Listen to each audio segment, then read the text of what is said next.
Today, we will be discussing about the stages of colonialism. There are three stages of colonialism. They are: first stage, monopoly, trade and plunder. The first stage had two basic objectives.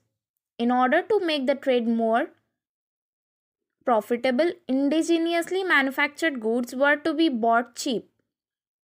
For this, competitors were to be kept out, whether local or European.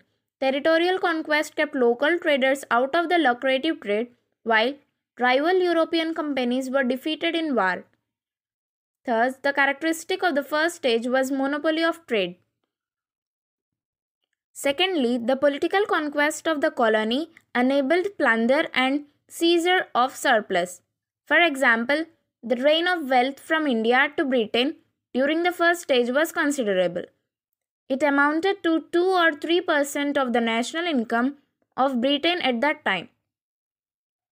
Colonialism was superimposed on the traditional systems of economy and polity. No basic changes were introduced in the first stage. Second stage, era of free trade. The interest of the industrial bourgeoisie of the metropolis in the colony was in the markets available for manufactured goods. For this, it was necessary to increase exports from the colony to pay for purchase of manufactured imports.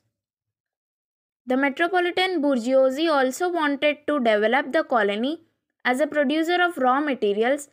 To lessen bourgeoisie also wanted to develop the colony as a producer of raw materials to lessen dependence on non-empire sources. Increase of exports from the colony would also enable it to pay for the high salaries and profits of merchants.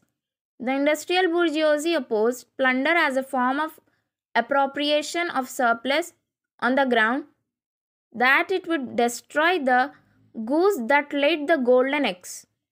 The colony was to be integrated with the world capitalist economy, and the mother country capitalists were allowed to develop plantations, trade, transport, mining, and industries.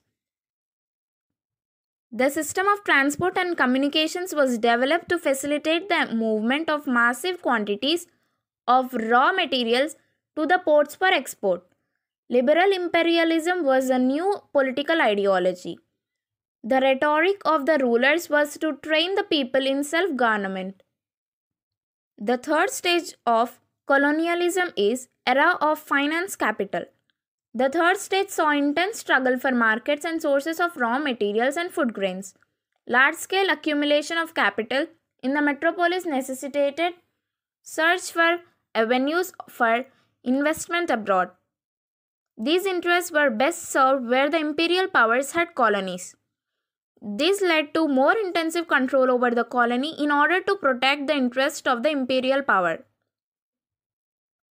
The third stage often did not take off. Colonialism had so wrecked the economies of some colonies that they could hardly absorb any capital investment. In many colonies, the older forms of exploitation continued. In India, for example, the earlier two forms continued even in the third stage. The Britishers' interference in Indian politics and economy started from 1757, and since then, it had gradually changed its exploitative policies from bullionism to financial capitalism. Evolution can be faced in mercantile phase from 1757 to 1813, industrial capital phase from 1813 to 1857, financial capital phase from 1857 onwards. Let us first discuss about mercantile phase from 1757 to 1813. Primary aim was to earn more revenue and send it to England, and one of the policies that helped was permanent settlement. This was in the drain of wealth period. Also, this was the phase of state-owned economy. In industrial capital phase from 1813 to 1857, with advent of industrial revolution, Britishers made India as a raw material supplier imported at no tax. Finished goods from England was exported to India with high duty. Britishers were free to plant indigo, cotton, and other cash crops anywhere on land without consent of farmers. In the financial capital phase from 1857 onwards, Britishers levy higher tax on Indian goods that subsequently profited them to increase profits.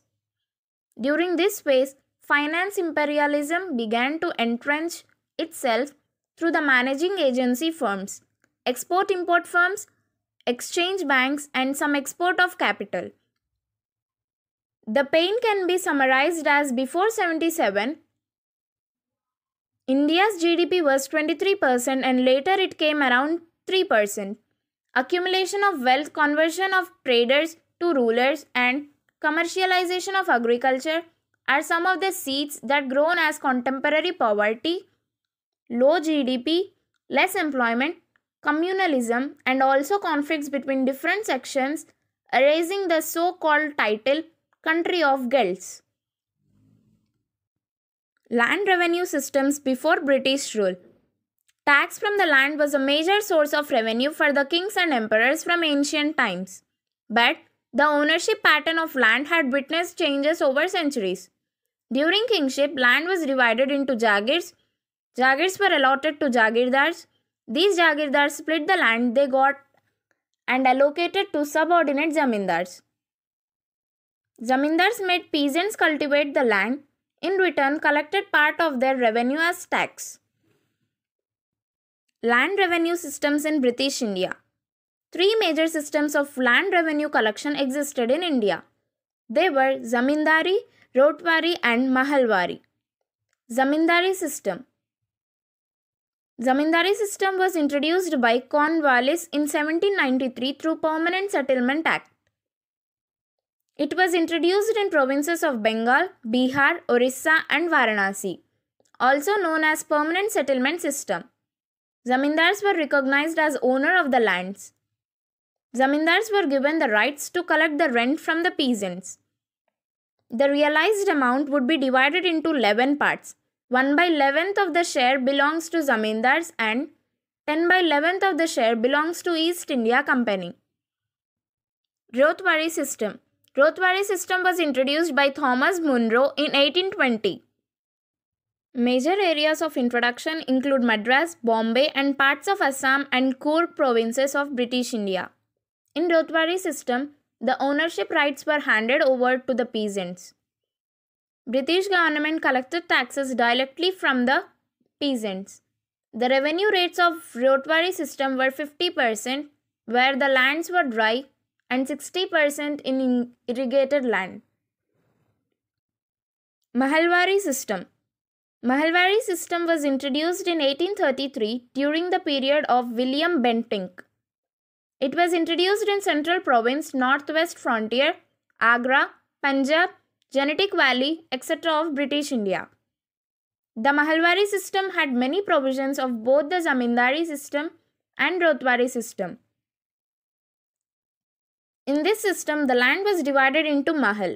Each mahal comprises one or more villages. Ownership rights were vested with the peasants. The villages committee was held responsible for collection of the taxes. Land reforms in India after independence. Zamindari Abolition Act was passed by UP, Tamil Nadu, Bihar, Madhya Pradesh, etc. Surplus lands were confiscated from zamindars. Later, Land Ceilings Act was passed by different states, fixing an upper limit for private land holdings of a family.